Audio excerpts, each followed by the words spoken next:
Welcome to Civilian Carry Radio, a proud member of the Firearms Radio Network. This show is brought to you by our sponsor tonight, Big Tex Outdoors. Big Tex Outdoors mainly focuses high-quality tactical EDC gear. They offer 100% risk-free shopping. That means if you change your mind for any reason, they will refund the full purchase price, shipping costs, and pay for the return shipping. So total risk-free shopping, folks. On top of that, most of their orders ship in 24 hours or less. Some of their items ship for as little as $1.99. They're an FFL Class 3 SOT.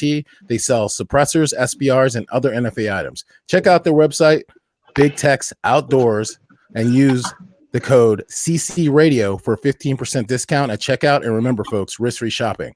Our goal and focus of this podcast is to spread our message to everyday people. The importance of the Second Amendment, firearm safety, education, training, and proper mindset. Remember, folks, you and only you are responsible for your safety and protection of yourself and your loved ones. Our mission statement: gun ownership is your right, safety and education your responsibility. We have 3 rules on our podcast, folks. 1 is no cussing, 2 is no drinking, 3, no politics, because gun rights and the right to self-protection are God-given human right. I'm your host, Baraka James, along with my co-host, Alan Sams. Good evening, Alan. How are you? Great. How's it going, guys? Doing well. And currently, Tatiana is out at SHOT Show, and as is Miss Luann, and we made a snafu, possibly. We don't know. It's kind of foggy here, so we apologize. We actually had to snag her and pull her off the floor, and she's with us because I think she may have been originally scheduled for next week. Faultless, but hey, I'm happy to have her. So let's introduce our 2 guest co-hosts tonight. We have Mr. Lee Weems, LEO, Chief Deputy and owner of First Person Safety. Good evening, Lee. How are you? Good evening. And I just had a thought that there's some other guy sitting at his computer wondering when the email's going to come in for them to And our second guest co-host this evening is legendary lawman Marshal Chuck Haggart, LEO, and owner of Agile Training and Consulting. Good evening, Chuck. How are you? Doing good. All right. Thank you for being here. Folks, we are listener-funded radio, and you listeners make the program possible. You can contribute to the show via Patreon for as little as $1 per episode or as much as you like by going to www.patreon.com/CC Radio or clicking the link in our show notes. A huge shout-out to our $10 Patreon pledges, Mark B., Young Pei Chang, our $5 Patreon pledges, Christopher D., Rob J., CJ, James W., Russ A., Ira S., Rob C., Michael G., Eric B., Mark E., ATI Guns, Pat B., John W., On-Site Firearms Training, Scott D., Kirk C., David P., and FPF Training, and William T. We want to say a huge thanks to all the people who currently pledge through Patreon. Your support helps us to our goal of educating people on the importance of the Second Amendment, firearm safety, education, training, and safety. The views and opinions expressed in this podcast are those of the Israel Coast and do not reflect the official policy of the Firearms Radio and or Civilian Carry Radio and or their networks. Viewer discretion is advised, especially on live shows. So, folks, tonight we apologize again. Had some late start here. I've had literally every kind of problem with the software tonight. I went to the gym. I came home. I haven't even had a chance to shower yet. So, yeah, here it is. That's why I'm dressed like this. That's why I look like this. So please forgive it. But we are here. And please forgive our few minutes tardiness, but we're here. So our guest tonight is Ann Hamblin, a 22-year vet, LEO, retired, owner of Luca Tactical Training. Good evening. How are you tonight? Well, I'm at SHOT Show. Yes, you are. And we thank you. Like I said again, we'll get to the bottom of that. We'll get a detective on it to figure out who messed the day. It's probably us. So I apologize. Folks, let me give you Luann's bio real quick. So Luann is the co-owner of Luca Tactical Training. She is a retired police officer, having served for 22 years. Luann was a member of her agency's training division for many years. In addition to teaching at 2 police academies in the area of psychomotor skills, she taught combatives, ground control, defensive tactics, simulations, pursuit, defensive driving, firearms and tactics, field training, fitness and wellness, and police cycling. Is a certified armor and a number of many weapon systems. Luann has taught an international level for 25 years, having trained over 4,000 law enforcement women in pistol alone, including Kuwait Female Special Forces Executive Protection Team and Ford Motor Company VIP Protection Detail. Luann was a member of the Tactical Support Unit, TSU, aka SWAT support, with responsibilities handling higher threat situations. This title now developed into Tactical Patrol Officer for many agencies nationwide. She also did DAA stunt and force agent, spent 3 years working in a Detroit undercover, working street level narcotics, serving over 100 high risk warrants, as well as being involved in other risk incidents. She took advantage of some great training and operational opportunities while there. She's an adjunct instructor at Team 01, an HK Master pistol instructor, and sits on the board of directors at IALEFI. She teaches at the International Conference annually, as well as international law enforcement educators and trainings at ILETA. She has authorized several articles in the areas of firearms training, holds a master's degree in human performance technology and instructional system design at the University of Michigan School of Education.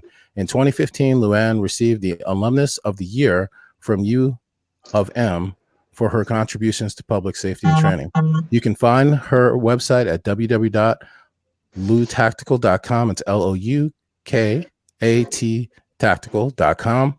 Facebook, it is LTTLCC. And then she also has one other one, which is buildingwarriors.com. All the links are here in our show notes. And welcome. And I pass it off to you, Alan. I think you might need to broaden your horizon, your scope there. You don't want to get pigeonholed. No, I mean, you got such a, I mean, Ridiculous. Wow. Did I send that bio? Because that's ridiculous. It was awesome. What are you talking about? Yeah, it is. It's incredible. I mean, that's a lot of stuff going on there. I guess where I kind of want to start this off, and I got, three great people in law enforcement here. I think everybody can kind of take a turn on this question, but I'm directing this at Luann. How do, as in your experience as a whole, how does law enforcement feel about the armed civilian? I mean, do they look at it as a benefit? Do they look at it as a obstacle to overcome? How does most law enforcement see guys like Baraka and I? Well, I think I can only speak for myself, Right? but I think it's changing. When I was on the job, there were two people that had guns, us and the other guy that wasn't supposed to have a gun. Right. If you had a concealed weapons permit, usually it was someone who dealt with, high amounts of cash. Sometimes, they were in the banking industry and what have you. That has obviously changed, I think, for the better over the last few years. I know that the industry has matured greatly in the training and education, which is good for everybody. Mm-hmm. I've had instances where, when I was still on the job, I made contact with people, and they made it perfectly clear to me that they were armed, which was fine, and wanting to help me. I went to it was an alarm call at a McDonald's.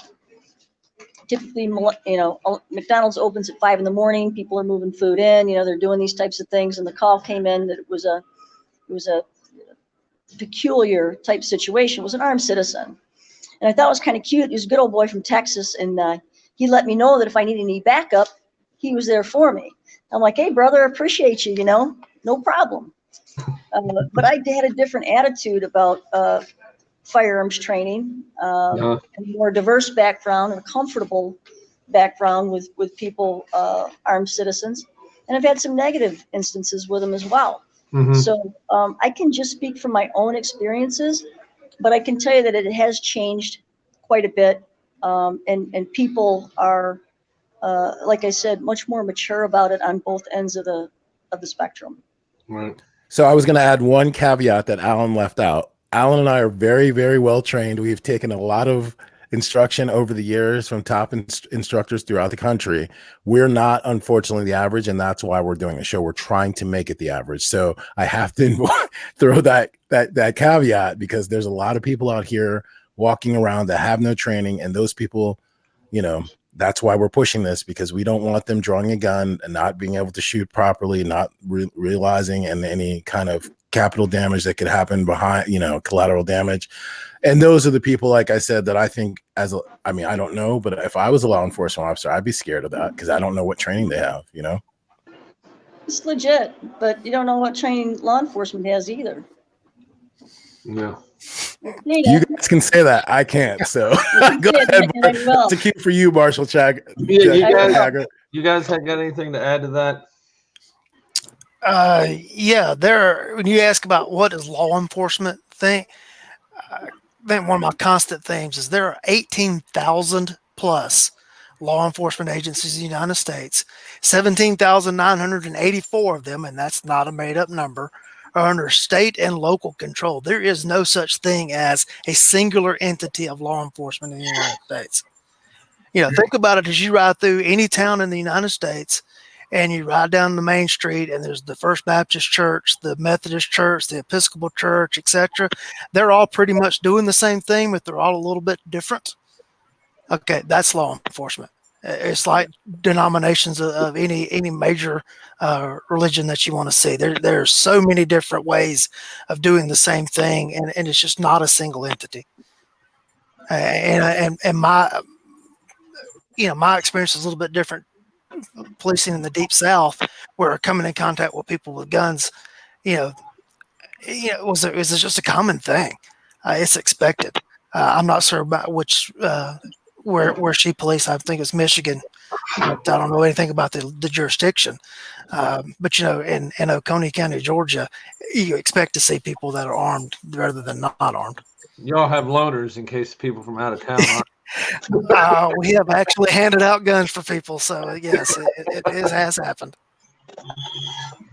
Chuck? I'd have to mirror what Lee was saying. It's very regional. It can change from town to town, state to state, things like that. It's kind of a cultural thing. You'd probably get a different answer from an NYPD cop, but then, Jim Cirillo, Pat Rogers come from NYPD, so, the average cop, no such thing. Right. I've had people try to pigeonhole the police before. And I recall one time when I was a sergeant and I was working the power shift squad, I had 10, 11 people working for me, and I reflected on, I had a black officer, he was Muslim, had a white officer, had a Jewish officer, had female officers. I had one officer who was Mexican, lesbian, atheist. So what? But right. Can I pigeonhole just the people on my squad as being the average cop? And now you've got what's the numbers, Lee? 800,000 cops in the United States, something like that. Yeah, 850,000 roughly, but it goes up to 1 million if you start including correctional officers. Yeah. So there is no one nebulous entity of law enforcement that acts or thinks the same at all. And of course, none of us are type A personalities who thinks how we do it is the only right way to do it.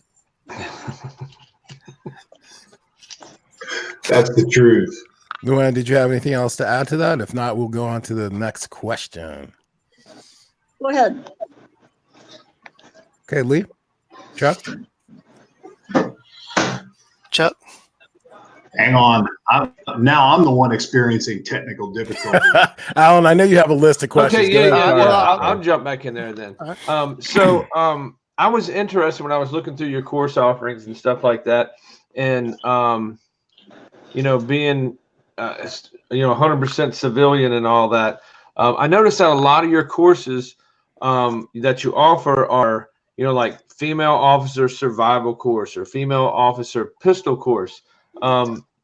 Why do you have that offering? Like, what is it that is different? And does anybody get bent out of shape like that? Because Barack and I have, we've been exposed to so many different people in this that sometimes you get women that don't want you to say that they're women when it comes to shooting and stuff like that, or differentiate them from women. I'm just a shooter. I'm just a this, Why do you got to make a difference? Or they get pissed off when people make guns or gear or anything that are for women. And I just wondered if is everybody cool with that when you offer that up as a class for female officers, or if a female officer is like suggested to go to a class like that, is that always cool thing? And just kind of give us guys the idea why you have those classes also. Well, when I started in law enforcement, I would say I don't need a female standard when it came to PT or anything else. I don't need female only training. I guess I was that person. I'm a crop farmer's kid. I worked alongside my brothers and men my entire life. I got 6 older brothers. I never really, we're talking about the early 90s also. And for me, that really wasn't a thing. When I was working at H&K, I was an adjunct instructor there for 7 years. And John Meyer said, you will design a female officer survival class for women and you will deliver it. And I said, no, I'm pretty sure I won't. And he said, oh, I'm pretty sure you will. And so some subject matter experts came from around the United States, Dave Spalding and some of the other adjuncts back in the day. And we did. And we designed this thing, we delivered it. And it was awesome. It was an awesome experience. It was an awesome social experience. And we had women from Hong Kong. We had women from the Secret Service in this class. And one of the things that my immediate takeaway was the socially safe environment. It was just the way women treated one another. It was, no holds bar sort of training experience. And then we did another one. And then we did another one. And I thought, this is beyond all of that. This is fun. And I guess unless you've been a gender minority at some point in your life, you may not be able to appreciate that type of situation. And I never really thought that I would be doing, our bread and butter, our female only classes.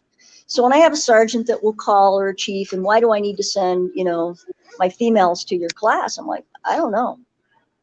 You need to ask them, because the phone keeps ringing. And here we are 20 years later, and, we just keep delivering these classes. And whether it's a female pistol class or a rifle class or a combatives class or a building warrior women event, they're very popular. And, we will have women that will say, the guys gave us a hard time. Why do you need to go to a female class, female only class? And I'll say, these guys are going to complain if you go to training specific to a female, and they're going to complain when you don't get the training that they feel that you need. So you're darned if you do, you're darned if you don't, but go to training. And, some women won't come to training because it's for women only. But I'll tell you, I've trained in the Middle East, and they still have separation of the sexes for whatever reason. You still have private schools that have segregation between men and women for whatever reason. So it's still a thing. And it's not uncommon for me to have sergeants that want to come in, or firearms instructors or husbands that want to come to that class because they are curious about how we might skin that cat just a little bit differently to get a better outcome, get a better performer. So I don't know if that answered your question. And Vicky Farnham spoke about that too. I was going to say, remember Alan, when Vicky Farnham, John Farnham's wife, came on the show, and she does a lot of women only, and she talked about size difference and strength differences and things like that. Right. Well, like I said, some of the people that we've, trained with, and different people. It's funny how, I think everybody knows there's differences between men and women. There just is. But some people get really, not to say that, it has to be it doesn't have to be a skill difference, especially when we're talking about all this stuff that comes down to techniques and training and all this. But it's funny because there's a certain segment of our family here that gets really, really pissed off if you act like there is a difference. You know what I mean? And to see classes like that, I mean, it tells me that, well, obviously there is, and somebody's addressing them. So I think it's great. I mean, I just watched a horrible video. Nothing happened in the end. Nothing really happened to her. Jesus, that thing's supposed to be off. But this female officer was just, I mean, way overmatched size-wise, and obviously you could tell that she came from an area that, didn't get that extra training that some of you guys, get in your departments and stuff like that. And it was horrible to watch this lady getting thrown around and just thrashed around, knowing that there's training out there that would overcome that. So I know Lee's got a follow-up. Well, that's not your phone ringing. That's people calling for Luann to do female officer training. I love how she said that and immediately your phone rang. It's funny. Let's flip the question. What's it like for men to show up on the range to find the female firearms instructor running the class? What are some of the reactions that you get with that? That's funny. I never thought anything of it because I've done a lot of training. I sit on the board of directors for ILFE. I've done a lot of their master firearms instructor classes. I've taught at their conference. I've taught at the ILETA conference. I've taught at the National Tactical Officers Association conference, the Michigan Tactical Officers Association, and so on and so forth. And I never really thought anything of it until one day I asked, have you guys never had a female firearms instructor? And they're like, no. Man, you still there? Oh, there you are. You're kidding. No. So how's it going? And they're like, well, you're different. It's different. The way you say things and the way you do things, you're different. I'm like, okay, cool. And so load them up.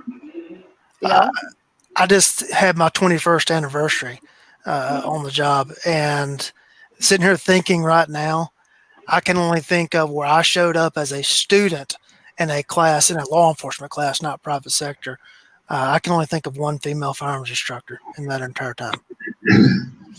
Now, there's been female students in instructor classes as fellow students, but I can only think of one actually teaching a class, and that's a shame. Yeah, I agree.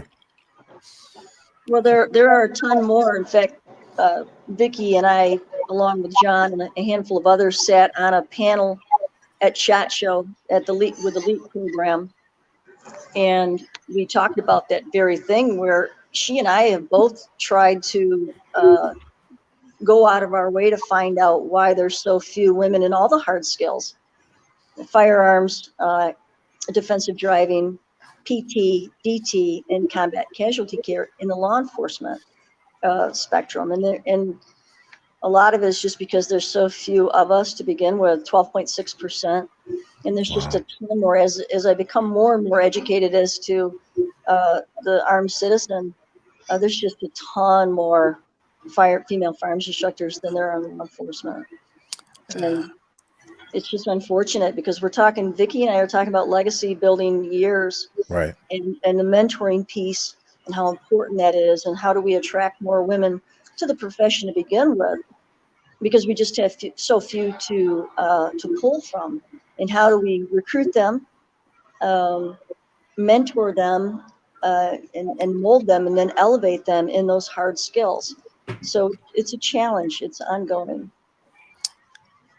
Yeah, I'm just here thinking of the numbers and thinking about my own personnel. I've issued a challenge to all of our female deputies that I want a female firearms instructor. And so it's good. I want to start a race as to who's going to be the first one that gets to go through and do it. Is trying to actively recruit the answer, or should I wait until, I have people come say, hey, I think I'm ready. Do you think I'm ready? Well, oftentimes you have to actively recruit them. Depending on their personality, they may be very shy or lack the confidence to come to you and say, I'm ready for you. It usually is the other way around. And you have to be careful with the tokenism that's associated with that. We need one. Well, do you? It's not like getting a doe permit, like we got us one, You have to be careful Right. about how you approach that. And sometimes if you're a good mentor and they recognize you as a mentor, and we just had this conversation this morning with another sergeant who runs an agency and a training program in Minnesota. And they've been trying to get this female on board, and she won't be the first one or the only one, but she's just like, yeah, I'm not ready for that. Well, maybe she's not. And there's other reasons why women don't get into the training unit. They have barriers and obstacles that men sometimes don't have. Typically, you're going to have the female in the traditional relationship is probably going to be the caretaker for an elderly parent, which was my case, and is probably going to be the caretaker for the children, typically, not always. So there are other barriers as to why women, social barriers also, as to why they don't get into the training units, particularly in the hard skills. And it can be very intimidating, as you know. So you know what your training team looks like, you know that dynamic, the culture, the competitiveness. And if she's not a very competitive person, but that's a competitive culture, that might be hard. Out here in Vegas, I remember talking to their sergeant when I first got out here. He was like, we don't have any full-time female firearms instructors out here. I said, well, can your culture handle that? Because a strong female firearms instructor is also going to be a strong female. Can they handle that? Are they ready for that? So I said, I'll put on a class, send 20 of your top females. Of the 20, I'll tell you who the top 10 are. 5 of them will interview. 3 of them will go to firearms instructor school. 2 will pass and 1 will stay. That's how you're going to get that number. But we're talking about a different police department, a different dynamic. But those are the types of things that you have to look at when you're thinking about bringing on a female. And that's in my humble opinion. Chuck, you got anything you want to add to that, brother? No, I haven't heard anybody say anything that I can disagree with yet. Okay. I ended up with, when I was running our defensive tactics team and our firearms training team, I ended up with a female DT instructor and 2 female firearms instructors. And one of the things I had to do was, just like I did everybody else, is kind of recruit. And when I was trying to get younger blood on board, look at people that I thought had the aptitude and the skill and the mindset that would be a good fit into the team, and then approach them and say, hey, I'd like to see you do this. And maybe, this is, if you're interested in this, I would suggest you put in for this training and that training, and I'll try to help you out as much as I can, and develop that early instead of let it be a hit and miss. But, yeah, the dynamics Lou Ann are talking about, I've seen that before as well. I think between the 3 of us, we've been doing this, at least 20 plus years each. So a lot of parallel history in there. Right on. All right. Well, we have, let me see. We have a question from a couple questions in the live chat. Let's see. Let's start off with Ryan McCann says, how much of a benefit did you find as an instructor in getting a post-secondary degree, Luann? Well, my situation was I wanted to add a level of sophistication to training. I wanted to do different types of things in training and transition from training to consulting. And the degree is in education with emphasis on instructional design and performance technology.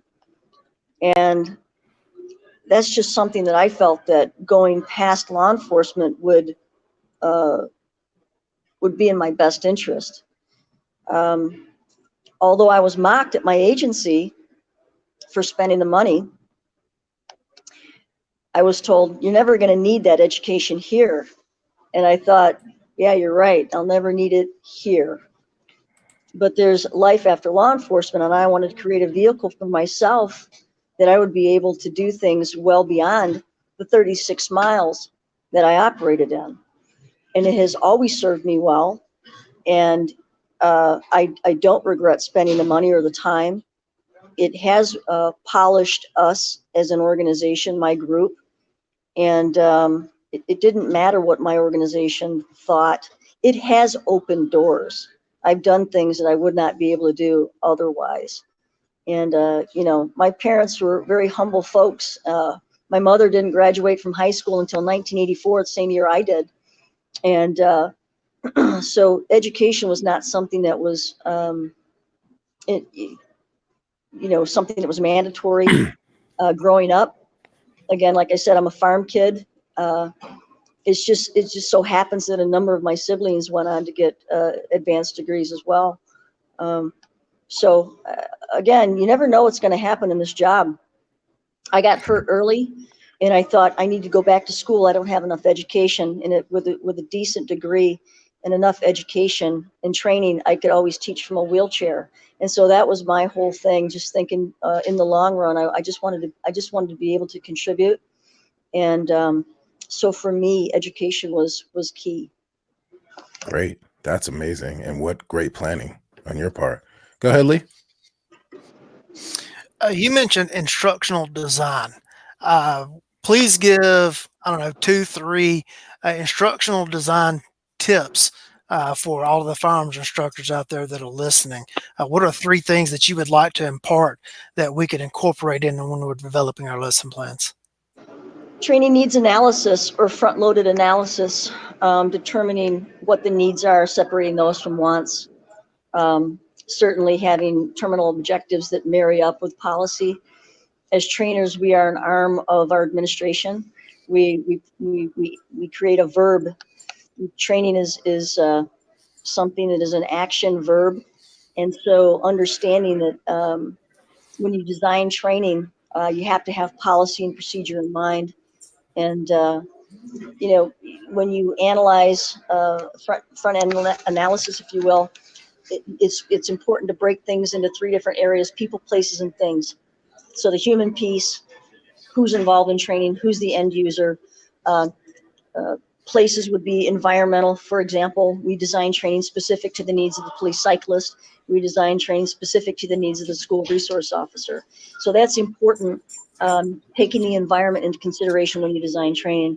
And things have everything to do with policy and procedure and flow and systems and all those things. So breaking it down to make sure that you're designing training that will address all aspects and at every level within an organization. Okay, you caught my attention when you said needs versus wants. Please elaborate on that. Explain the difference between a need versus a want, and how you can design that into your training. Okay, so everybody wants to run and gun, right? Mm-hmm. Track and field with a pistol. Show me that you understand sight alignment and trigger control first. Let's do that first. Let's get the fundamentals squared away first, and then we'll play track and field. And that's a hard pill for some people to swallow.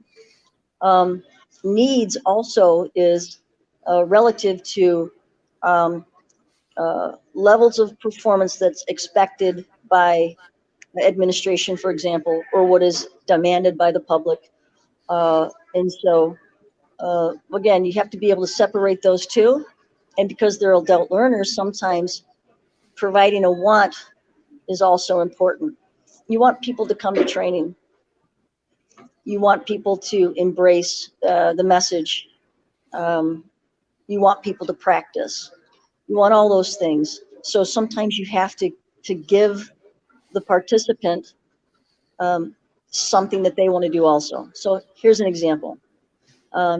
You have 4 hours, you can do focus sessions. So at your department, you're going to do 4 hours of a qual. You're going to get that knocked out, and then you're going to do some training. And, we've seen maybe a deficiency in reloading. So we're going to work on just conducting reloads for the next couple hours, and then the one thing that you want to do. So giving them something that they want to do in addition to the things that we feel they need to do. So that would be an example. Cool. And we have a question from the chat from PTH. asking about municipalities that deny their officers training on their own. I'm not sure if he's asking if this is municipalities that prohibit officers from seeking training on their own. I think that's what he's trying to get at there. Well, Have you run into that? What do you see? on a very limited basis, agencies want to control what goes into the head of their officers. They want to be able to control that. And if officers off duty and they get injured when they're in training, then there's no workers' comp associated with that either. They're on their own time. So I can see some agencies still wanting to do that, but a lot of the agencies that are disallowing that are also setting themselves up for litigation down the road, especially if they're not training in-house. They're not training in-house, and the officer has an appetite for training, and they want to spend their own money. I did that for years, tens of thousands of dollars. Still do it. So if you're going to tell me, and I come to you as an officer, and I come to my administration, I say, I need this training. I need this training. And I'm denied. I should be able to go on my own time and my own dime. And if you're telling me I can't do that, then you're probably going to hear from it, maybe the union or even my attorney, because I've developed my own need. I feel that what we're doing here is not good enough for me, or I still feel that I have a deficit in my performance or potential performance, and I get injured as a result. That's problematic for any administration. So it's unfortunate for that officer, but and, you know, that's can't believe that's still happening. Go train. Because here's the deal. Most agency standards, lowest, I mean, you're looking at a standard that's maybe a B- or a C+ for qualifications, just for example. What's required in the street is so much greater than that. A or an A+ to pass the standard on the street. And so if agencies aren't training, you know, that's just, it's negligent. It's grossly negligent. I agree. I don't understand that mentality either. We support our guys that want to go take a class on their own, by either letting them drive the agency vehicle or trying to help with, you know, ammo for a class, etc. Chuck? Unfortunately, it does happen. It happens a lot. I've talked to people in the past couple of weeks that were disallowed or ordered not to go to training. I was once teaching up in Sioux City, Iowa, and there was a cop from a big city cop who had sent himself to the training we were attending, and he didn't want to be in the class picture. Nobody. He had literally violated general orders knowing he was doing it, and he was risking getting fired by being there for that week of training, and he went ahead and did it anyway. Because he thought it was that important to get that training under his belt. So it happens. It's I have heard that story yearly for, I don't know, 20, 30 years now. And I agree. I've not met you, Lou Ann. I've read your stuff in the past with great interest, know of your reputation and some of the circles you run in and stuff like that. And listening to you speak, I just want to say is a pleasure thus far, because man, you are hammering some nails in the police world right now that really need to be banged on, as far as like training, liability, policy. You know, when you were talking about the wants versus needs and front end loading the designing your training, I wanted to like climb through the camera and give you a big hug there. That was that was awesome. One of the so feeding off that, one of the questions we have is how do you deal with students who have a hard time figuring out what their needs are actually versus their wants in the open enrollment world? How much? I'm not sure how much exposure you've had at that versus the law enforcement and things like that. But I throw it out there. It was one of the reader questions. Open enrollment, i.e., things outside of law enforcement, the responsibly armed citizen, those areas. Yes. Okay. So I've got a sexy class out there that I've had a lot of folks take interest in. It's a TAC pistol responding to the active killer. And I've had a lot of folks want one in that class. And, that class particularly is a very challenging class. It's a lot of distance shooting, a lot of movement, some decision making, moving targets. We've got a lot of chaos that we create for the operator. And I've had people show up to that class that may not have had the repertory skill set to be there. And so it's a challenge to kind of get them up to speed in a 2-day class. But they want to be there, and for some of them, they need to be there because they work in hospitals and in certain environments where they might be responsible for taking care of a group of people. The recent church shooting, I'm sure everybody's aware of that. But just, it's one of those types of situations where you say, okay, what are you doing at lunch? What are you doing tomorrow before everybody gets here? And do the best you can to get them up to speed. But there's some times where they're just, they're displaced in the class, and it's a harsh reality. And I've been there, I get it. You show up to a big boy class and, not quite the right place for you. And you go, okay, noted, but it's different. It is really different in the open enrollment than it is in law enforcement. So, I don't have the experience at this point to send people home yet. In law enforcement, I've done it, and it's a different world. For me, I just, if you have this responsibility and you've made the decision that you're going to be volunteering at the church or doing whatever you're doing, let's have a sit down, just the two of us, and I'm gonna write some things down for you. And going forward, here's some stuff that you need to do, like now. And so I've had those courageous conversations. Everybody wants the sexy stuff.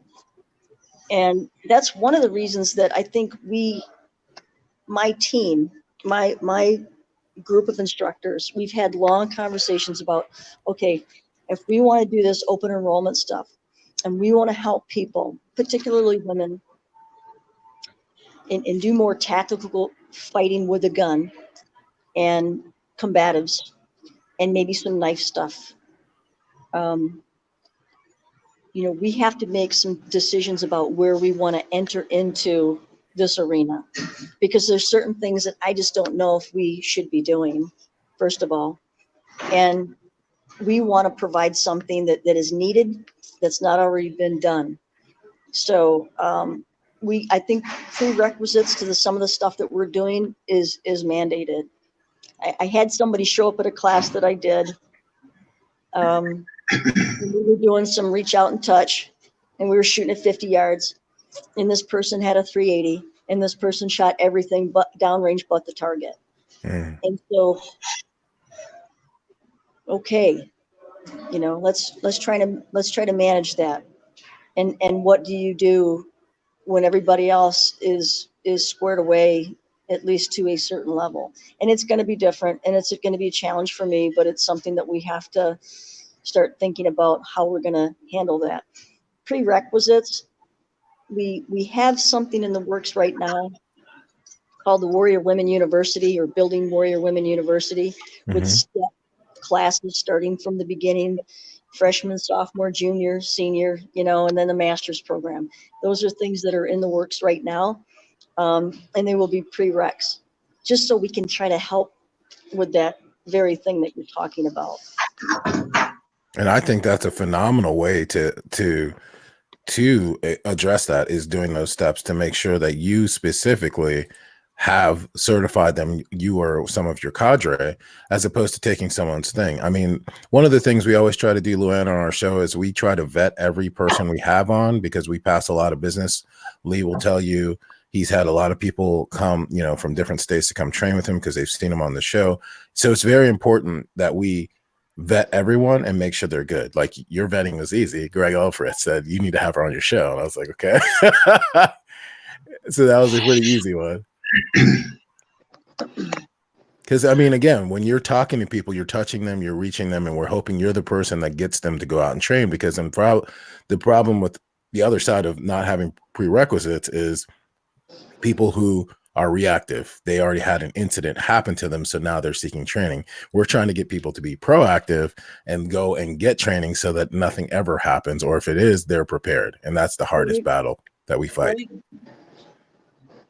Braun WM has a question. It said, I started a number of women shooting lately with more to come. What gun do you recommend for a new woman shooter? My 22 rifle is too heavy for some, but they like the low recoil of a 22 LR. Handgun? They didn't specify, unfortunately. Oh, well. Okay. Well, being here at SHOT, I'm going to tell you that Glock has come out with a 22 caliber, and I got a chance to shoot that gun a little bit. Great. That is a game changer for a lot of people. And if you're, you know, younger people, which I don't do, you know, I don't do any children's firearms programs, but for those people who do, this is just yeah, try to keep up. Everybody else try to keep up with this one because it's going to help a lot of people out. That's great. Yeah, I like anything polymer with interchangeable back straps so the gun fits the hand. You know, on the average, a female's hand is about 1 digit shorter than their male counterpart. So that's the difference between able to get on a trigger correctly and not. So, you know, there's nothing wrong with a lot of the 380s that are out there, and just kind of work your way up to a 9. I think a 9mm in terms of the caliber is, I don't really think a 40 is going to ever find its way back into mainstream. It's not necessary, especially with what's out on the market right now for ammunition. But I'm not opposed to starting people on a 22, working their way up into, you know, right into a 9, if that helps. Any brand, there's so many to choose from. My goodness, when we were growing up in law enforcement, you had like there were two, you know, brands that were accepted out there. Maybe 3. I'd go with 3, stretching 4 with an H&K, but nobody want to spend the money. There's so many options out there. But if it's a question of managing the gun and getting used to what the gun does, not just holding the gun and moving with the gun, but firing the gun, that sort of thing, there's nothing wrong with starting with a 22 and working your way up. Perfect. Lee? I think Chuck was up with a question. Oh, I'm sorry. Go ahead, Chuck. Sorry. Didn't mean to skip it. One, I'm glad great minds think alike. I'm picking up one of those new Glocks on Saturday for exactly that type of one-on-one work that I do locally. So you were talking about front-loading, analyzing the problem, what kind of training that you would look at a problem. And I know a lot of your background is going to be law enforcement, looking at a tactical officer or a patrol officer, things like that. I'm kind of curious because I get the sense that, like myself, like Lee and a lot of other people I know, you don't think that patrol cops on average get enough training. Where would you like to see the average patrol cop? What do you think they should be able to do with a handgun that you would consider them competent, actual street needs of a beat cop?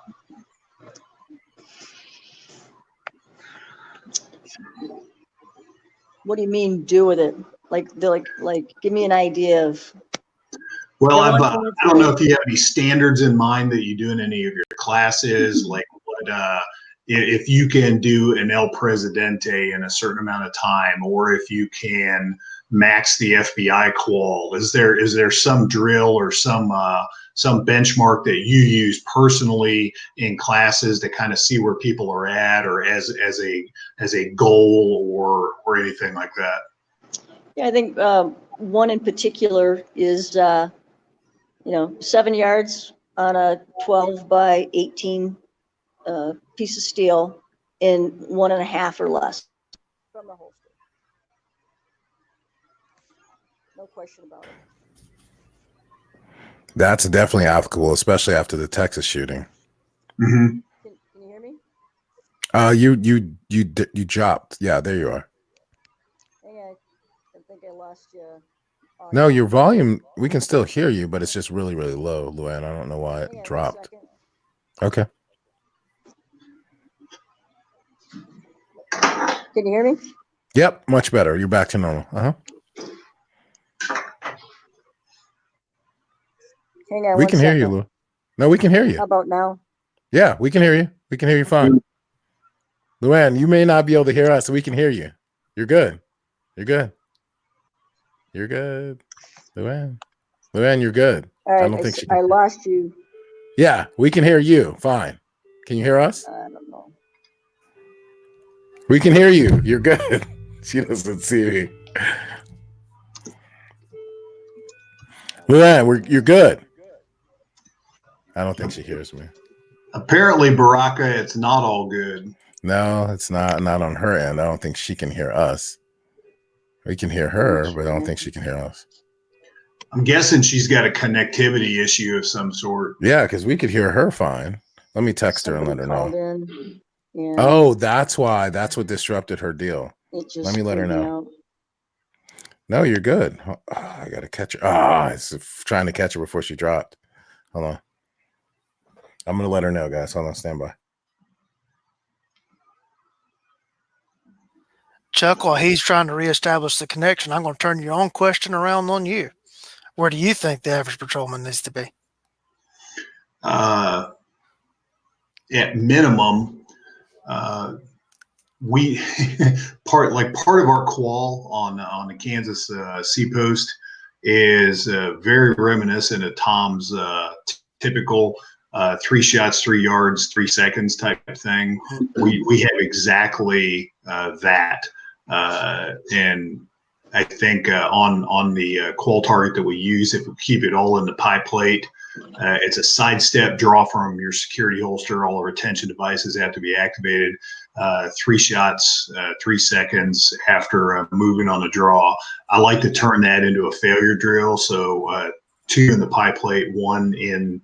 We use the ILFEQ, so you got the little disc in the head. If you can consistently do that on demand, that's pretty good. If you can do something like max or get close to the FBI qual, I think that's a good one. When people are evaluating handguns, I'm real fond of Guillaume Hayes, the old, the 5 rounds, 5 yards into the 5-inch circle to evaluate, is this handgun going to work for me? Well, for most people, that's probably not a bad entry-level skill set to be able to aspire to quickly. Cool. Yeah, Luann, can you hear us? And you're good on your. So the question is, did you guys hear me drop the F-bomb when I thought I dropped off? We didn't. Good. Okay, good. If you said a bad word on the show, you wouldn't be the first person that's done that. Yeah, quite a few. Bill Blowers, Pat Mack. Yeah, those guys. They kind of. I'm in good company with Yes, that. you are. Indeed, you are. All right. Well, let's see. We got about 10 more minutes before we do our wrap up and 25 minutes before the end of the show. So if you guys got anything else in the audience listening, please put your Lee's been prompting you guys, and if you guys have anything, Chuck or Lee, my question to you is: a lot of over the last year, and I've posted these in our group on Facebook, and it breaks my heart every time. And a lot of times, Chuck here has given some analyzation into those, but I've just seen a lot of police officers in general, but unfortunately, the majority of them being women who are out, who are just getting beat up, physically beat up. And one of the things that I noticed that a lot of them, and I didn't understand why their training is for them to go to a tool, and then they get laser focused on that tool. A lot of times it's a taser, it's whatever, pepper spray, whatever. And if it starts to malfunction, they drop the person that's in front of them, that's when they take advantage of them instead of just, you know, moving back, creating distance and things like that. And I'm wondering, is that a failure in their training, or are they just being human and they just seize up because of, you know, the fear takes over them? Well, I think there are all kinds of flaws in training. You know, and let's face it, some women are wired different than others. You know, women, the physicality of a fight is so violent and it's so fast and it's so dynamic. And I mean, if you really have to just accept that, first of all, this is the world that we're in. And most of the training, I train at police academy levels, in-service levels, and then again, nationally, internationally. And I don't think we do a good enough job of preparing women for the violence, and the suspects don't care. They don't care how old you are, how small you are, you're female, how much body weight you have. They don't care about any of that stuff. And I think a lot of administrators are in decline, or denial rather, of the level of violence. And in terms of training, I've tracked women killed in the line of duty for almost 20 years. And the commonalities, what happens. Back about 20 years ago, we started doing this thing called integrating weapon systems. And the skill set of being able to bridge from one weapon system to the next, to escalate quickly or de-escalate if you needed to. And what do you do with all this stuff? And it was for mountain bike officers. And where do you carry your stuff so that you could transition from one weapon system to the next, or perhaps to have a baton and an OC out at the same time. And when one fails, then you can quickly transition to the other, et cetera, et cetera.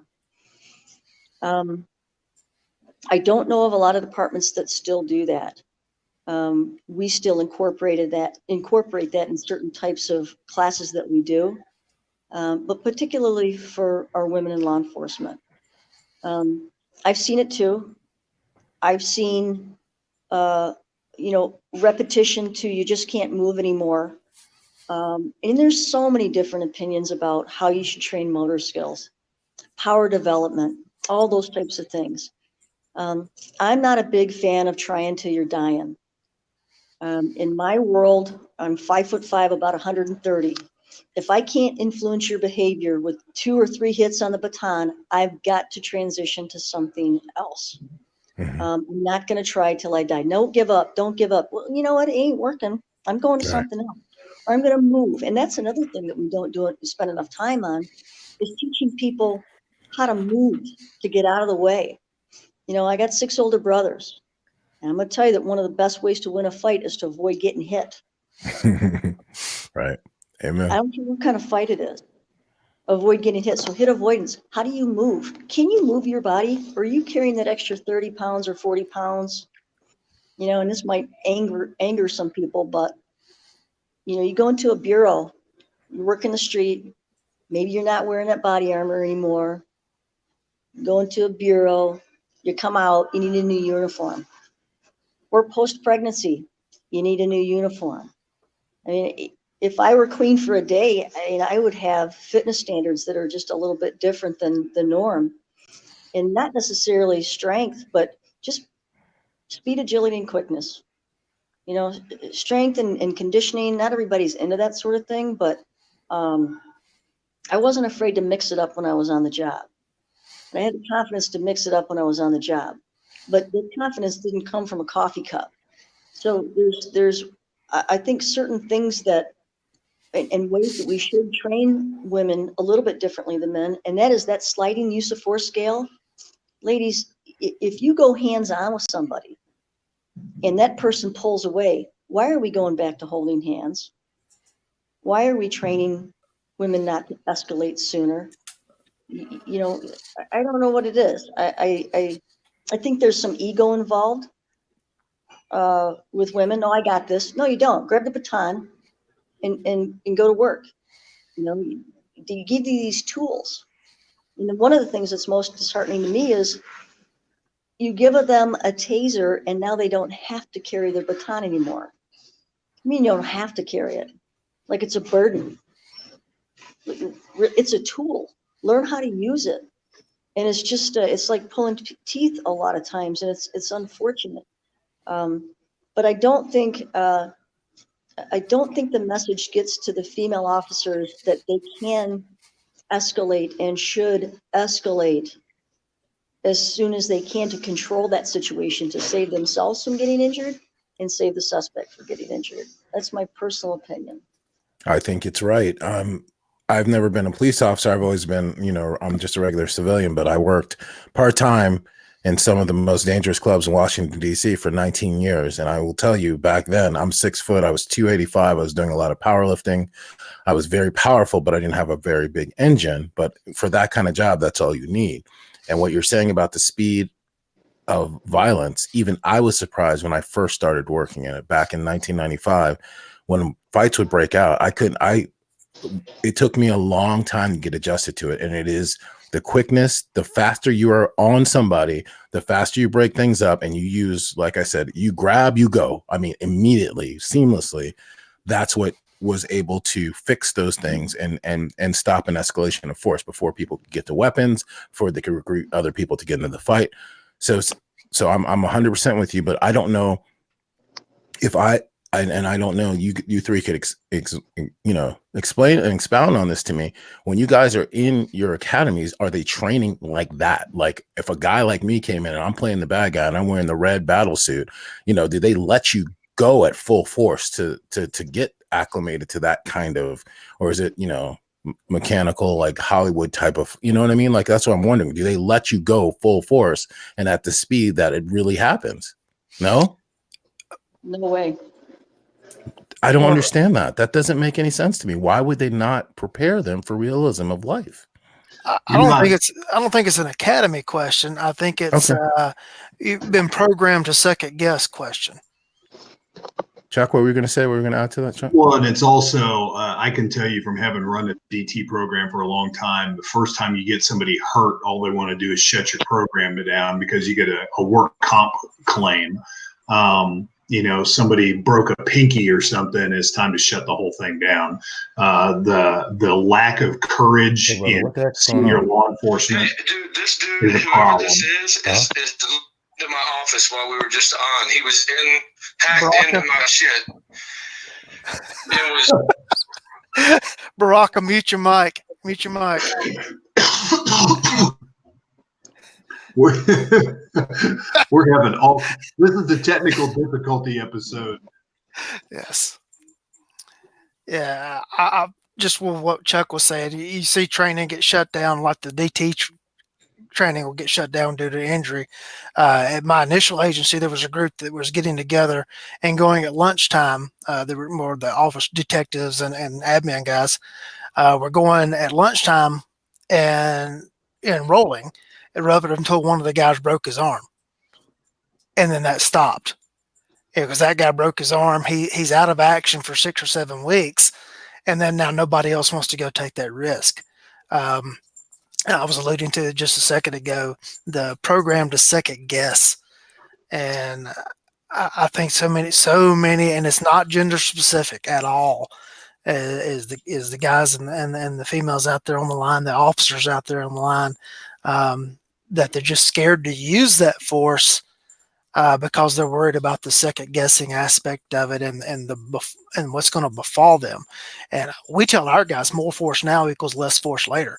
I think that kind of echoes what Luann was saying just a second ago, is if you got to put your hands on somebody, put your hands on them. Win it right there from the start. And, you can keep it from escalating to a deadly force situation if you win it from the start versus a long knocked out, drag out fight where ultimately the only choice you have is to go to deadly force. Luann and Chuck, I'd love to hear your thoughts on that. To me, it's almost like the equivalency of a pit maneuver. If you can pit a guy in a pursuit and get it knocked out before they go through neighborhoods and speeds get high and intersections, pit it, end it right here, right now. And for me, that just makes sense. You got 15 seconds of your maximum ATP output. You got 15 seconds to get it done. You get 15 seconds after that, it's cardio on cardio, strength. I want to get it done as soon as possible. I don't want to go 2 or 3 minutes. I'm not interested in that. Lee, I commonly tell people if you use enough force early enough, you won't have to use more force later to dig yourself out of a hole. In law enforcement, one of the most glaring examples that you can see that everybody is familiar with is Kyle Dinkheller. If he had no skills at all, he was a big kid when that guy rushed him. If he had, you think about it, no skills at all, if he just bear hugged that guy and fell down on top of him, that would have turned into a gunfight.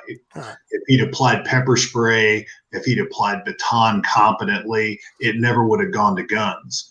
The church shooting that Luann mentioned earlier in the civilian world, I know all kinds of people are hung up on headshots at 15 yards with a 357 SIG, but if they had recognized and reacted to what was happening in front of them, the bad guy would have never got a shot off because people approached him within talking range and were within arm's reach to be able to block or stuff his draw when he tried to get that shotgun into the fight.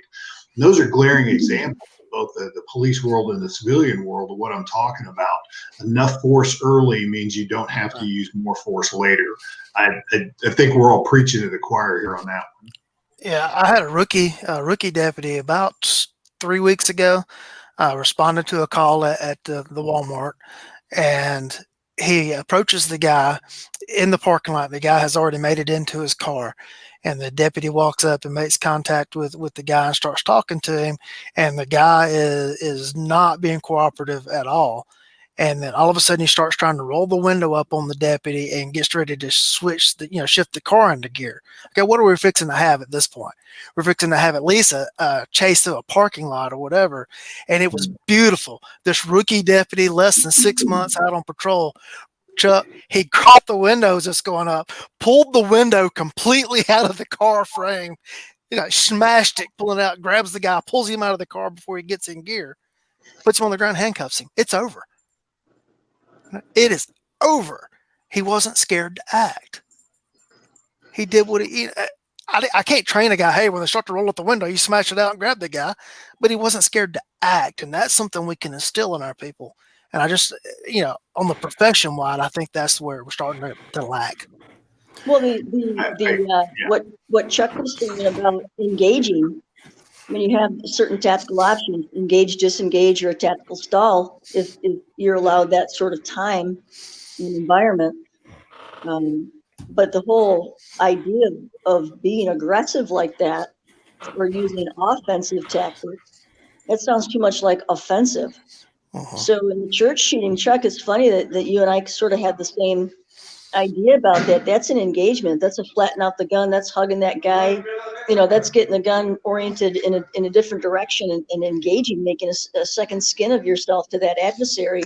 But who teaches that in that type of environment? Who would have thought that they would have come across someone with a long gun, which we know. Yeah. But to actually charge somebody and reorient the gun in a position but I mean, again, going forward, know that that's a tactic. That's a good tactic. And, we have to learn from these case studies in a very respectful way. We have to go to school because those people who endured that incident, they're bearing the cross, literally and metaphorically speaking, for the rest of us to learn from those types of things and then utilize that information as we do with everybody else's experience so that we can all live as a result of their misfortune. So Luann, I just wanted to tell you, there is a very, very, she will grab your attention when you see her. She's a very tall, sleek, former infantry. She's light black. She's half like me. She's half black, half white, blonde, dark black hair. She's been a previous guest on our show. Her name, and she's actually representing the show. She's there. Her name is Latoya Harris, and she's going to track you down. She's a security a bouncer, just like I was in Alabama. The reason we had her on the show was a guy went outside threatening to shoot up the club. She followed him to his car. He came out. He took out an AK-47, put a 50-round magazine in it, and started walking towards the club. She engaged him, tried to get him to put it down. He wouldn't. She shot him. And immediately rendered aid, called the police, and she saved the day. Of course, didn't make no news, of course, behind it. So we had to feature her to make it. But she owns her own female-run security company. And I told her to find you because she's always looking for more training. So be on the lookout for her, please. Right on. Yeah, That's so she is. I mean, like I said, she used to run a 50 cal in infantry, and she's really excited to meet you. So she'll be. That's awesome. You can't miss her. She's almost 6 foot tall. She was like a gazelle. So, guys, did you get the other chat questions from Young Pei Chang and Michael Treat? Nah, we're fixing to do Young's. Okay. Chuck, was that the one you wanted to grab? When you said earlier? No, I grabbed the one earlier that I wanted to grab. Okay. Which one? Well, the discussion we were just having leads perfectly into Young Pei Chang's question. Okay. He wants to know about data that you have gathered over the years that you've been able to use to take to administrations to influence them into changing their training. For women or just in general? Both. So for years, I tracked deadly force encounters involving police cyclists specifically. And in the complete guide to public safety cycling that IPIMBA publishes, I actually wrote the chapter for that. And I included those, at the time, 33 deadly force encounters. Over the last, I think starting in 2002, although I have additional, I just started accumulating since 2002 through 2019, women in law enforcement killed in the line of duty and how they're killed in the line of duty. And of course, we track a lot of these, and we present on those topics to sort of find the commonalities of how women get killed. And anyone that wants to email me, I'd be more than happy to share that information with them, because it's through those incidents and those sometimes accidents that, again, is a way to design training, predicting what could happen because this is what has happened, and just start finding the deficits in training, and so we've done that quite a bit. Fantastic. My email me. Anybody that emails me, I respond always. Luann, can you go ahead and just give them your email now, if you don't mind, please? Sure. I'll give you my personal email. It's LOUANN, Black Widow like the spider, at AOL.com. Luann Black Widow at AOL. Okay, fantastic. We have another question. Chuck, did you want to grab that one from Michael Treat? Yeah, so Michael was asking, what's one mistake that male instructors make when coaching or training female students, and what's your advice to correct that mistake they're making?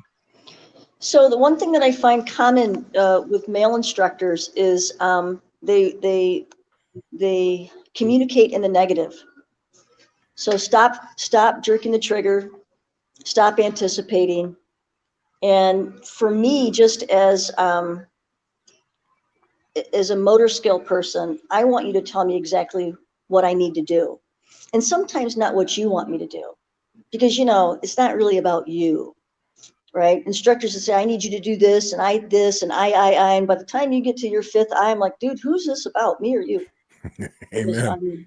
Well said. Me, or is about you? And so that's the one thing that I kind of pick up on. I'm sure I'm not the only woman that does that. But the first thing is that, and then the second thing is, tell me what you want me to do, not what you don't want me to do. It's too confusing. I used to say that to my sergeant too.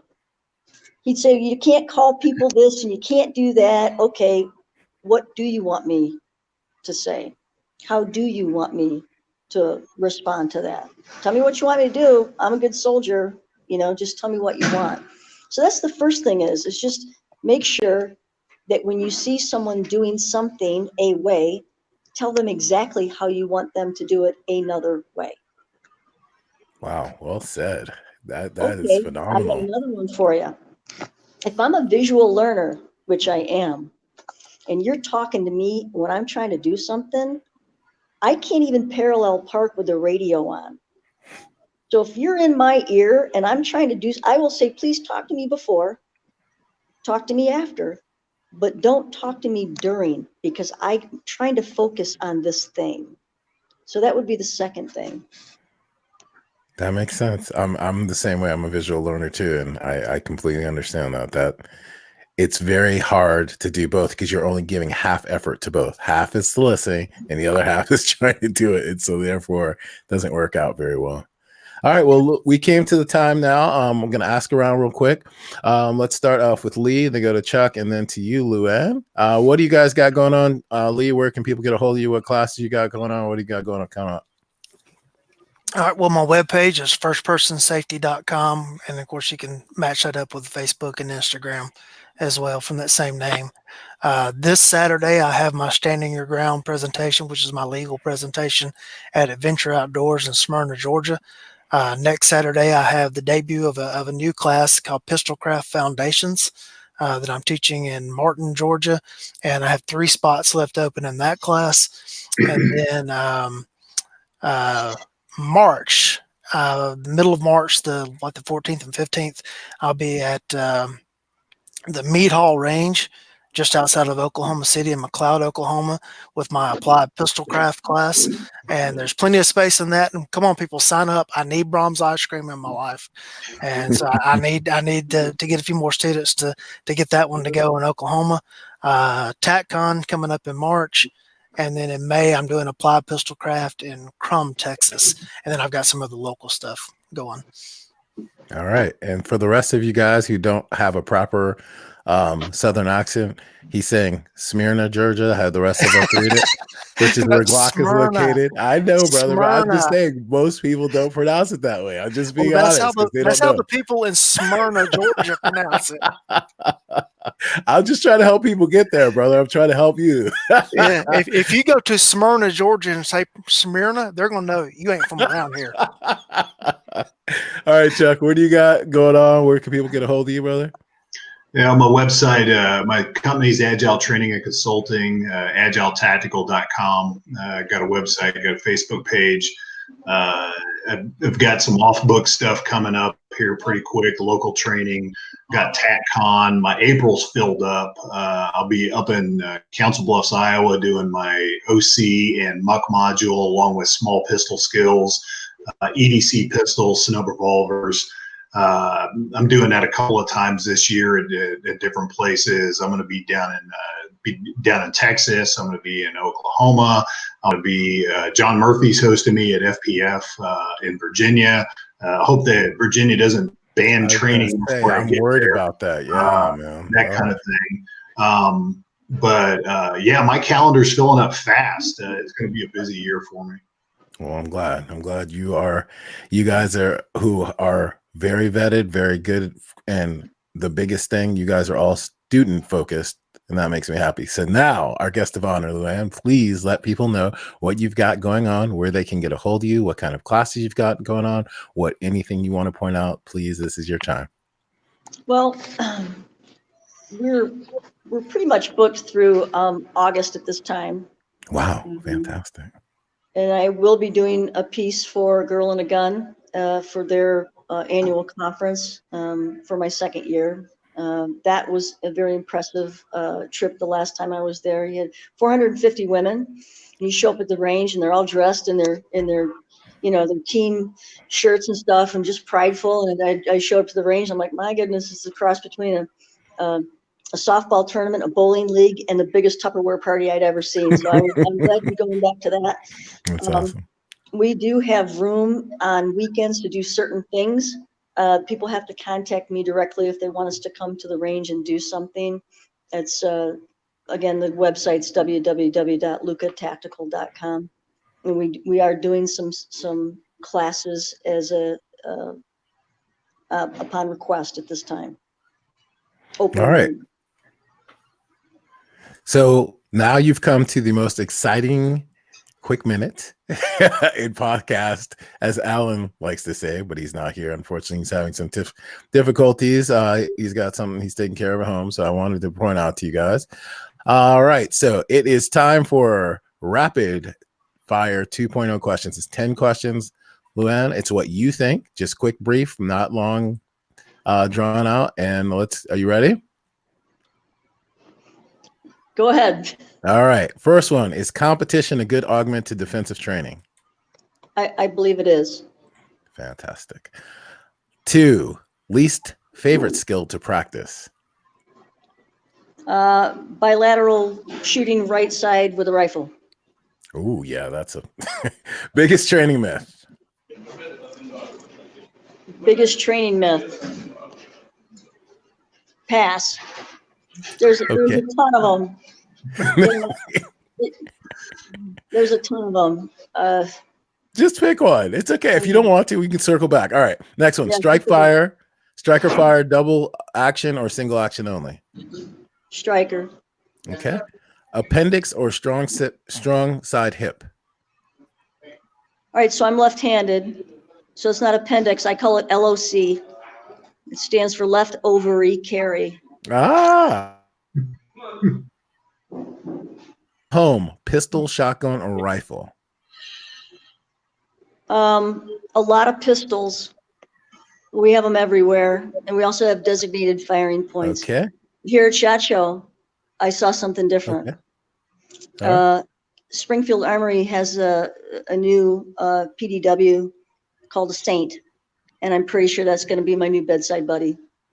Oh, yes, I saw that. Yes, it looks, someone posted about that. Thing looks phenomenal. Oh, yeah. One thing you carry every day other than your gun? Reading glasses. Okay. Brings us into the next question. Red dot or irons on a pistol? Well, I have irons on just about everything, but I'm in she froze. transition to red I'll be dots. back in a second. Oh. Red blur, We're but it's almost still, there, hang in there. We only got 5 minutes. Go. Oh, you went away for a second. I'm sorry. What was it, Lua? Red dots. Okay, red dot. Okay. 3 books you recommend or must reads, don't have to be gun related. The 8th Habit by Stephen Covey. Oh, we lost your audio. Oh, there you are. You're good. The 8th Habit by Stephen Covey.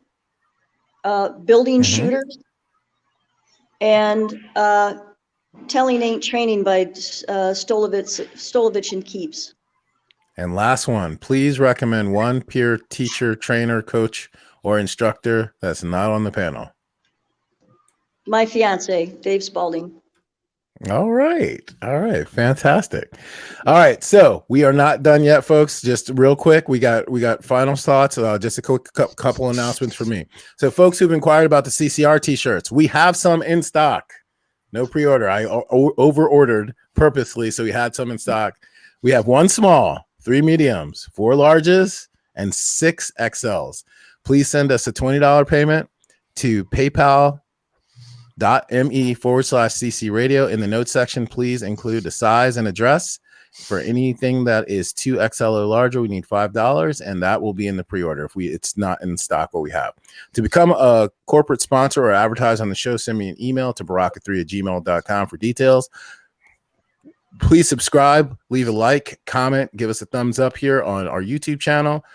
You'll know when we go live by hitting the bell and the icon. Our website is on firearmsradio.network. Just go to Google, type in CCR, easiest way to get there. On Twitter, we're CC_radio2A. Instagram, CC radio_2A. Our Facebook page is CC Radio 2A. And we have in our show notes, here are 9 of the 137 audio podcasting stations that play our show: iTunes, iHeartRadio, Spotify, Google Play Music, Stitcher, TuneIn, Podbean, On Speaker, Player FM. Please check our show notes for our industry partner discounts. We have Aridus Industries, 10% off, ATI, 10% off, BattleComp, 15% off, Big Tex Outdoors, 15% off, Dark Angel Medical, 10% off on training, 15 on products, Dark Star Gear holsters, 10% discount, Fire Clean, 10% discount, Trident Concepts, 15 off of training. Please join us on. So again, I think we messed up the date, and I do apologize so much. And I appreciate your commenting. February 5th is we're bringing back Tom. So I think we did indeed have you scheduled next week, because I don't see a date there. And I, again, am am so embarrassed, but I appreciate you accommodating us, Luann, and I owe you big time. Well, on February 12th, we have Mike Pannone returning. We have Derek LeBlanc, owner of Kids Safety Foundation, coming right behind that. We have Eric Packheiser from QSI up in Minnesota coming right behind that. And then right behind that, we have Paul Carson, owner of Safety Solutions Academy. Please check out the DC Rally Project. Tatiana is the main representative. It's www.dcproject.info. The last announcement, we have Shotgun Essentials with civilian carry radio, hosted by 360 Performance Shooting, Ashton and Tim Chandler. The link is in our show notes. $200 for one day to come out and shoot with me and Alan. If we're going to even be able to, with the legislation we got coming up, we don't know yet. So with this, we go to final thoughts. Lee. Well, first, I'm not certain which one of Luann's comments cracked me up the most tonight. It's a toss-up between Combo Bowling League and Tupperware Party and Leftover Carry. I'm not certain which one of those was my favorite. You touched on something when you talked about not using the negative language and, stop jerking the trigger.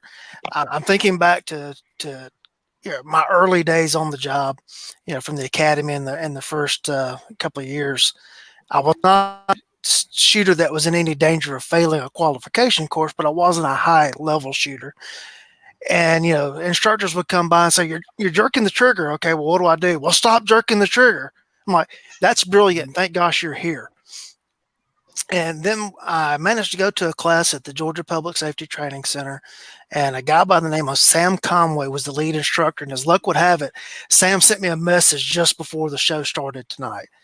And I thanked him tonight in reply to the message, but I want to do it on the air.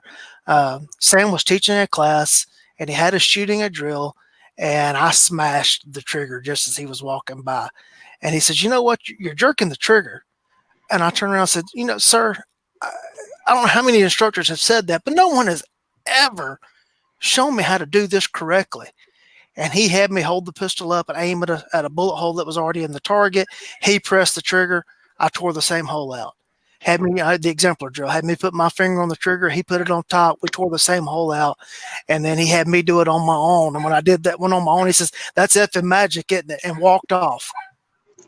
And 10 points higher in my qual scores immediately from that day. Nice. So publicly out there, so that everyone else hears it, Sam Conway, thank you. That day was the start of why I'm, sitting here talking on podcast now. So thank you, Sam. All right. Fantastic. Marshall Chuck Haggard, final thoughts, brother. Honor and a pleasure. Haven't got to talk to you before. You've been somebody on my list for a long time to train with, and I've never been able to pull it off. So I was glad that Baraka called me tonight, that we could have this little chat and I could listen to your thoughts. It was a real privilege. And Luann, we always leave the final thoughts to our guest. So I will say my little spiel, and my little spiel is, folks, as you guys know, we reside in Virginia now, and there's a bill being pushed through right now as we speak, unfortunately, that will make my home range, Allen's home's range, it's 500 yards from the property line of a residential area, not a house, but the property line. That basically will render every single range that I can think of in this state that I've seen just gone. And that it also includes the bill for indoor. So please, folks, again, gun rights and the right to self-protection are human rights. It is your responsibility and no one else's to provide and protect for your family. Get out, vote, please take action, because we are under attack of losing our fundamental rights to be able to protect ourselves and the people we love and care about. And that is a scary, scary thing, because we are the test case. All eyes are on New York, or from New York. We got Bloomberg pushing this out through Northern, and the whole world is watching us. And if he can do it here and he gets in the presidential seat, he's going to do it in every 50 states. And that is a scary place that we are headed, folks. And I mean it from the bottom of my heart. You need to do something about this so that we can continue to protect the people we love and care about. It is a scary thing to take those tools away that we use to be able to protect our families, our homes, and our communities and each other. So I will leave the last and final thought with you, Luann. Well, I wish you the best of luck in Virginia, because it is a test for the rest of us. It would be a tragedy if even a portion of that is passed at some point. I know how much training law enforcement gets. I train nationally, and I can tell you that it's not enough, and there are fewer officers that are on the job. So I now, because I am an armed civilian, a responsibly armed citizen, I value those rights more than I ever have. And it's a scary proposition that they're even suggesting that people shouldn't train. I mean, for me, that education and training, I mean, I that's what I do. So why they would go completely out of their way to disarm the mind, that's the most troubling piece. I want to thank Lee and Chuck for their service, and I just want to say to both of you, please be careful out there and train hard, train to a harder standard, train to the street standard, and continue to inspire the next generation, because we really need warriors. At some point, the word warrior, the name warrior, the idea, the warrior spirit became a 4-letter word in law enforcement. And that's unfortunate. As much as the folks, the army of citizens who embrace that, law enforcement runs away from that. And it's, to me, that's another tragedy of what we're experiencing in the profession. So you guys be careful out there and be safe. Thank you so much, Luann. I appreciate it. And folks, I leave off with this. For me, and what I encourage people to do if they're going to carry a gun, is to carry a gun as an act of love. It is not out of fear. It is not out of hate. It is not out of anger. But we carry guns because we love life. We love our families. And that is something worth protecting. That is by Mr. Tim Reddy. He will be at TACCON with us in March. And those words are, I believe in his words. And that is the 100% truth. And that is why we do what we do. So folks, please have a good night. God bless you. Please take care. Stay safe. Be vigilant. And we'll see you guys next week. Have a good night. Thank you so much. Amen. Thank you. So